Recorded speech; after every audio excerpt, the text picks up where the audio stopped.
भगवान आदित्य नारायण की जय। भक्तों, आपका स्वागत है हमारे चैनल पूजा से पूजा तक में। कार्तिक का पावन मास आरंभ हो चुका है। दान पुण्य, स्नान, पूजा, व्रत और त्योहारों का महीना। सब तरफ छठ के गीत बजने लगे हैं। बिहार, झारखंड, उत्तर प्रदेश की ओर जाने वाली रेलगाड़ियों में टिकट लेने की लंबी लंबी लाइनें लगी हैं। साल भर इस पावन पर्व का इंतजार होता है। बाजार फलों से सजने शुरू हो जाते हैं। ठेकुआ की सौंधी खुशबू एवं खरने की तिथि पर खीर का प्रसाद हमारे मन को आस्था से भर देती हैं। जी हाँ, हम बात कर रहे हैं आस्था एवं पवित्रता का सबसे बड़ा महापर्व छठ पूजा की। छठी मैया और अस्ताचलगामी भगवान भास्कर की पूजा की। आज के इस वीडियो में हम छठ महापर्व के बारे में विस्तार से जानेंगे। छठ पर्व षष्ठी का अपभ्रंश है। कार्तिक मास की अमावस्या को दिवाली मनाने के 6 दिन बाद कार्तिक शुक्ल को मनाए जाने के कारण इसे छठ कहा जाता है। ये 4 दिनों का त्योहार है और इसमें साफ सफाई का खास ध्यान रखा जाता है। इस त्योहार में गलती की कोई जगह नहीं होती। इस व्रत को करने के नियम इतने कठिन हैं, इस वजह से इसे महापर्व और महाव्रत के नाम से संबोधित किया जाता है। सबसे पहले जानेंगे कि कौन है छठी मैया जिनकी पूजा हम इस महापर्व पर करते हैं। मान्यता है कि छठ देवी सूर्य देव की बहन है और उन्हीं को प्रसन्न करने के लिए जीवन के महत्वपूर्ण अवयवों में सूर्य व जल की महत्ता को मानते हुए इन्हें साक्षी मानकर भगवान सूर्य की आराधना तथा उनका धन्यवाद करते हुए मां गंगा, यमुना या किसी भी पवित्र नदी या पोखर, तालाब के किनारे ये पूजा की जाती है। षष्ठी माँ यानी छठ माता बच्चों की रक्षा करने वाली देवी हैं। इस व्रत को करने से संतान को लंबी आयु का वरदान मिलता है। इष्ट मात्र देवी के रूप में जाना जाता है, जो ब्रह्मा की मानस पुत्री हैं। वो बच्चों की रक्षा करने वाली देवी हैं।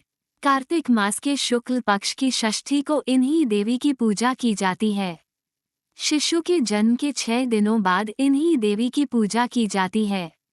इनकी प्रार्थना से बच्चे को स्वास्थ्य, सफलता और दीर्घायु होने का आशीर्वाद मिलता है। पुराणों में इन्हीं देवी का नाम कात्यायनी बताया गया है, जिनकी नवरात्रि की षष्ठी तिथि को पूजा की जाती है।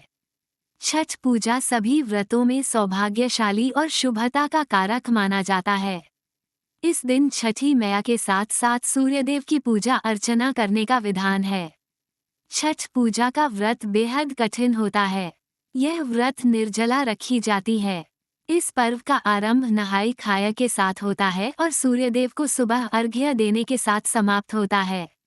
मान्यताओं के अनुसार ऐसा कहा जाता है कि इस व्रत को रखने से जातक की सभी परेशानियां दूर होती है और मनोकामनाएं पूरी होती है। छठ पूजा केवल व्रत ही नहीं, बल्कि व्रती के आस्था और समर्पण का भी कारक माना जाता है। अब ऐसे में छठ पूजा का पौराणिक मान्यता क्या है और इस महापर्व की शुरुआत कैसे हुई, इसके बारे में विस्तार से जानते हैं। धार्मिक मान्यताओं के अनुसार माता सीता ने सबसे पहले छठ पूजा की शुरुआत की थी।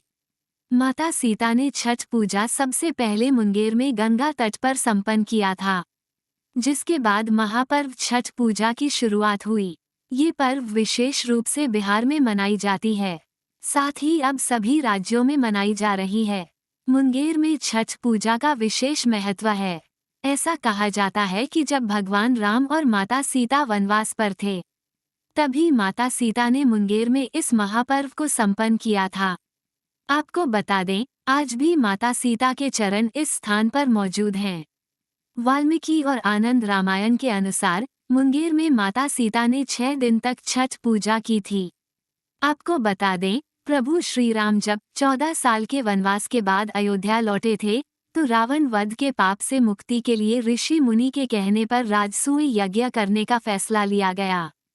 इसके लिए मूंगदल ऋषि को आमंत्रण दिया गया था, लेकिन मूंगदल ऋषि ने प्रभु श्री राम और माता सीता को अपने ही आश्रम में आने का आदेश दिया था, जिसके बाद मूंगदल ऋषि ने माता सीता को सूर्यदेव की उपासना करने को कहा। उसके बाद मूंगदल ऋषि के कहने पर प्रभु श्री राम और माता सीता मुंगेर आए और यहाँ ऋषि के आदेश पर कार्तिक मास की षष्ठी तिथि पर सूर्यदेव की उपासना की। यही नहीं, आज भी मुंगेर में सूप, डाला और लोटा के निशान हैं। जो इस पर्व का प्रमाण है। छठ पर्व की इतिहास के बाद जानेंगे कि छठ महापर्व पर इसकी कौन सी कथा प्रचलित है, जिसे अवश्य पढ़ना चाहिए। छठ कथा के अनुसार प्रियव्रत नाम के एक राजा थे। उनकी पत्नी का नाम मालिनी था। दोनों की कोई संतान नहीं थी। इस बात से राजा और उसकी पत्नी बहुत दुखी रहते थे। उन्होंने एक दिन संतान प्राप्ति की इच्छा से महर्षि कश्यप द्वारा पुत्रेष्टि यज्ञ करवाया। इस यज्ञ के फलस्वरूप रानी गर्भवती हो गई। 9 महीने बाद संतान सुख को प्राप्त करने का समय आया तो रानी को मरा हुआ पुत्र प्राप्त हुआ। इस बात का पता चलने पर राजा को बहुत दुख हुआ। संतान शोक में वो आत्महत्या का मन बना लिया। लेकिन जैसे ही राजा ने आत्महत्या करने की कोशिश की, उनके सामने एक सुंदर देवी प्रकट हुई। देवी ने राजा को कहा कि मैं षष्ठी देवी हूँ। मैं लोगों को पुत्र का सौभाग्य प्रदान करती हूँ। इसके अलावा जो सच्चे भाव से मेरी पूजा करता है, मैं उसके सभी प्रकार के मनोरथ को पूर्ण कर देती हूँ। यदि तुम मेरी पूजा करोगे तो मैं तुम्हें पुत्र रत्न प्रदान करूंगी। देवी की बातों से प्रभावित होकर राजा ने उनकी आज्ञा के संदर्भ में एक अन्य कथा के अनुसार जब पांडव अपना सारा राजपाट जुए में हार गए, तब द्रौपदी ने छठ व्रत रखा। इस व्रत के प्रभाव से उसकी मनोकामनाएं पूरी हुई तथा पांडवों को राजपाट वापस मिल गया। अब जानेंगे कि इस वर्ष 2024 में कार्तिक मास में छठ पर्व कब मनाई जाएगी। नहाय खाया से लेकर संध्या अर्घ्य तक किस तिथि को मनाया जाएगा, इस तिथियों का क्या महत्व है। हिंदू पंचांग के अनुसार हर साल कार्तिक मास के शुक्ल पक्ष की षष्ठी तिथि से छठ पूजा आरंभ हो जाती है, जो पूरे 4 दिनों तक चलती है। इस दिन माताएं अपनी संतान की लंबी आयु, अच्छे स्वास्थ्य और उत्तम भविष्य के लिए सूर्य देव और छठी मैया की पूजा करती है। इसके साथ ही करीब 36 घंटे का निर्जला व्रत रखती हैं। इस व्रत को सबसे कठिन व्रतों में से एक माना जाता है। छठ पूजा में पहले दिन नहाई खाया, दूसरे दिन लोहेंडा और खरना, तीसरे दिन संध्या अर्घ्य और चौथे दिन उगते हुए सूर्य को अर्घ्य देने के साथ व्रत का पारण किया जाता है। इस दिन ठेकुआ बनाना सबसे शुभ माना जाता है। मान्यता है कि इसके बगैर पूजा पूरी नहीं होती है। आइए जानते हैं इस साल कब से शुरू हो रही है छठ पूजा। ग्रीक पंचांग के अनुसार कार्तिक शुक्ल षष्ठी तिथि के साथ छठ पूजा आरंभ होती है। बता दें, षष्ठी तिथि 7 नवंबर को सुबह 12:41 से आरंभ हो रही है। 8 नवंबर को सुबह 12:35 समाप्त हो रही है। उदया तिथि के आधार पर छठ पूजा 7 नवंबर को है। इस दिन शाम के समय सूर्य को अर्घ्य दिया जाएगा। छठ पूजा 2024 के चारों दिन के तिथियों के बारे में जानते हैं। छठ पूजा का पहला दिन नहाय खाया 5 नवंबर 2024 मंगलवार को है। छठ पूजा का दूसरा दिन खरना 6 नवंबर 2024 बुधवार को मनाई जाएगी। छठ पूजा का तीसरा दिन संध्या अर्घ्य 7 नवंबर गुरुवार को है। चारों दिनों का विशेष महत्व है। पहला दिन नहाई खाया। छठ पूजा के पहले दिन को नहाई खाया कहते हैं। इस दिन साफ सफाई के साथ छठ का प्रसाद बनाया जाता है। इस दिन सूर्योदय सुबह 6:39 पर है और सूर्यास्त शाम 5:41 पर है। दूसरा दिन खरना। छठ पूजा के दूसरे दिन को लोहेंडा या फिर खरना कहा जाता है। कार्तिक मास के शुक्ल पक्ष की पंचमी तिथि को खरना मनाया जाता है।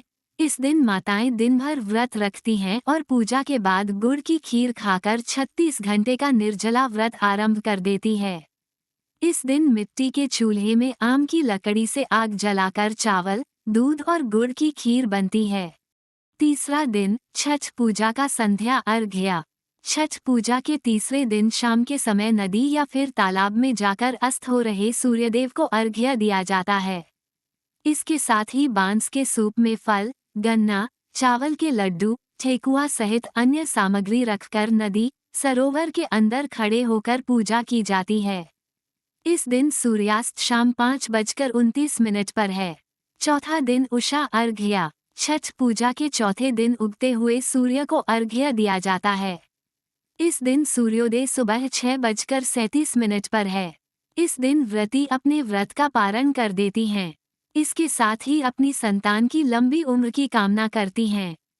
इस तरह हमारे माताओं और बहनों को छठ महापर्व की ढेर सारी बधाई और शुभकामनाएं।